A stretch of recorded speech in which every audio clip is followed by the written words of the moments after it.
Sesungguhnya manusia ini nggak usah makan, aslinya. Ya, aslinya. Karena bunyinya menjadi pertama ditakut-takuti. Kalau bejana kau penuhi itu perutmu bahaya sekali. Satu. Yang kedua, ya cukuplah.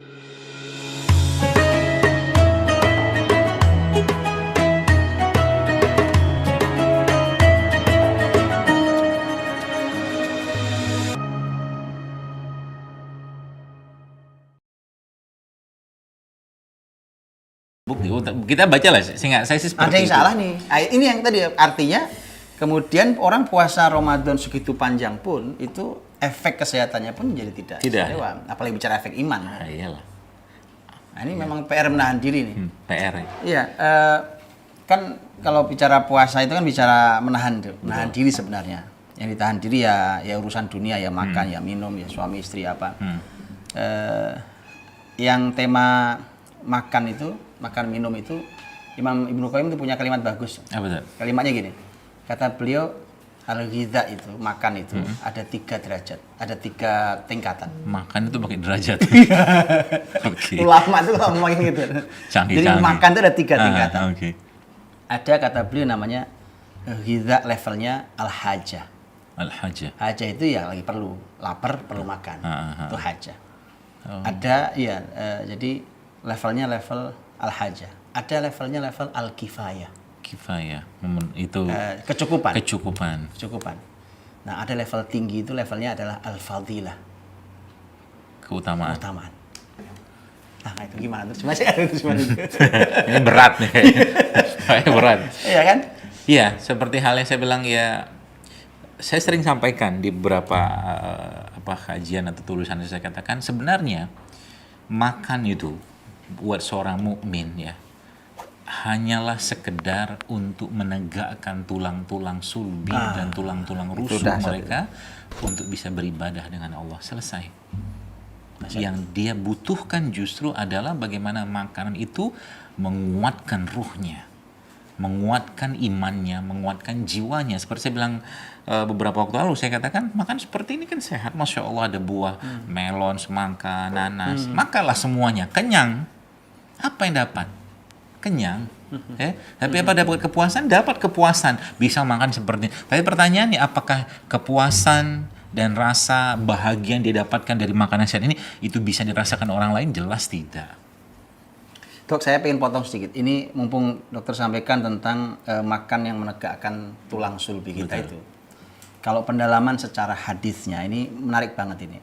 Nanti penjelasan ilmiah kesehatan ini mudah-mudahan manfaat sekali. Kalau penjelasan hadisnya kan, itu hadis kan bunyi gini, riwayat Tirmidzi. Kan riwayat dari sahabat Ma'di Karib itu bunyinya yang satu sudah kita bahas sebelumnya, yaitu ma mala'a ibnu adama wi'an syarran min batni. Itu satu. Pertama itu bahwa tidak ada bejana yang dipenuhi manusia yang buruk itu melebihi perutnya. Satu. Kemudian setelah itu Nabi SAW mengatakan bahwa bihasbi bni Adam an luqaimat yuqimna sulbahu. Cukuplah bagi anak Adam itu luqaimat. Luqaimat itu kan sebenarnya cuma, kalau lukmah itu kalau umpamanya daging itu sekerat, sepotong daging gitu. Kalau apa ya sepotong roti, itu lukmah. Tapi luqaimah itu potongan kecil. Lebih kecil lagi. Iya, luqaimah itu kecil. Jadi bukan potongan besar. Jadi cukuplah beberapa potongan kecil, tapi yuqimna sulbahu, yang bisa menegakkan tulang sulbinya ini. Oh, ada hadisnya. Ya kan? Menegakkan tulang sulbinya. Karena makanya dulu menarik ya, ingat saya sahabat mulia Abu Darda radhiyallahu anhu. Beliau sampai mengatakan bahwa saya itu kalau makan daging, niatnya supaya menegakkan tulang sulbi saya agar kuat untuk sholat. Ya, Masya Allah. Ini masalah niat nih, Dok. Babnya sebenarnya makan daging doang sebenarnya babnya. Sama kita makan daging juga kan? Mungkin ya. Niatnya kita lapar ya. Ini sahabat tuh niatnya supaya tegak. Jadi yuqimna sulbahu. Kemudian kalimat berikutnya Rasul adalah fa in kana labud. Tapi kalau terpaksa kamu harus makan lebih banyak lagi. Dikasih batas kan? Fa thuluthun li ta'ami wa thuluthun li syarabi wa thuluthun li nafasi. Sepertiga makanan, sepertiga minuman, sepertiga udara. Untuk udara nafas.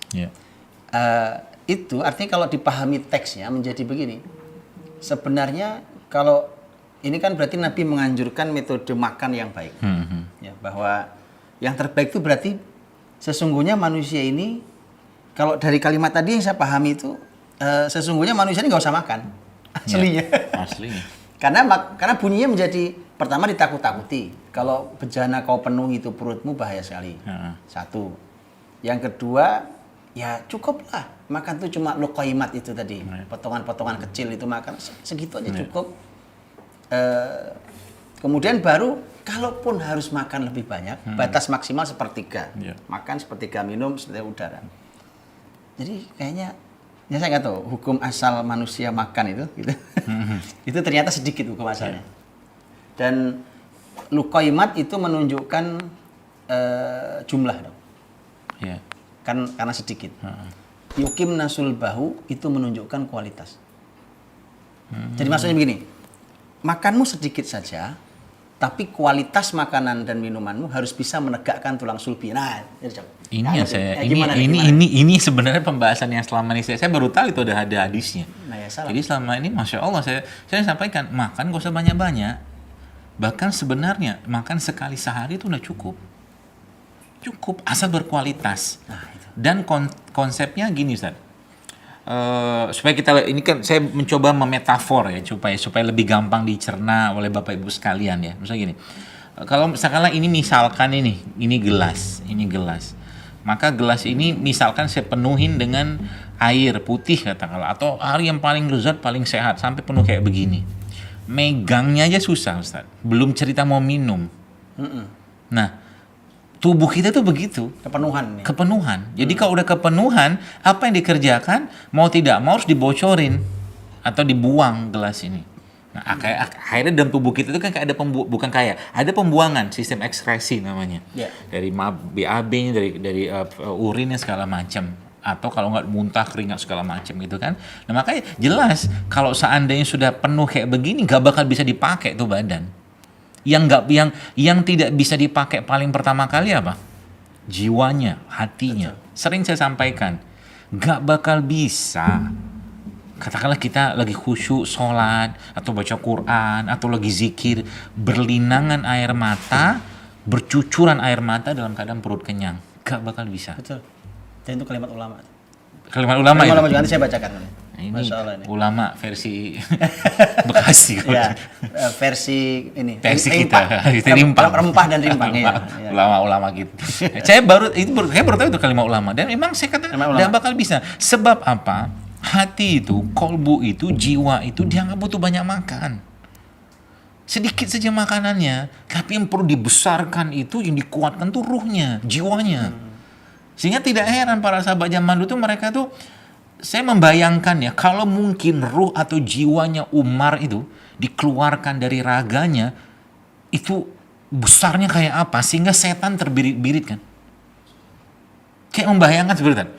Jadi membayangkan, kenapa Nabi sampai mengatakan, kalau ada 2 lorong, Umar lewat 1 lorong, setan sampai seperti itu. Jelas. Karena mereka, coba lihat zuhudnya mereka. Cukup dalam urusan makanan, nggak berlebihan segala macam. Karena ini bagian dari fitnah. Dan zaman sekarang kalau kita lihat, makanan jadi fitnah. Dan penyakit zaman sekarang awal muasalnya akibat fitnah dalam urusan makanan. Yang ditalbiskan atau diperangkapkan oleh syaitan apa? Lidah kita. Itu yang luar biasa. Saya katakan sebenarnya penyakit degeneratif dalam Islam ini harusnya orang Islam tidak boleh ada penyakit degeneratif. Kenapa? Kita punya fase kita punya waktu atau fase detox itu udah cukupnya luar biasa. Ustadz beginilah Ustadz.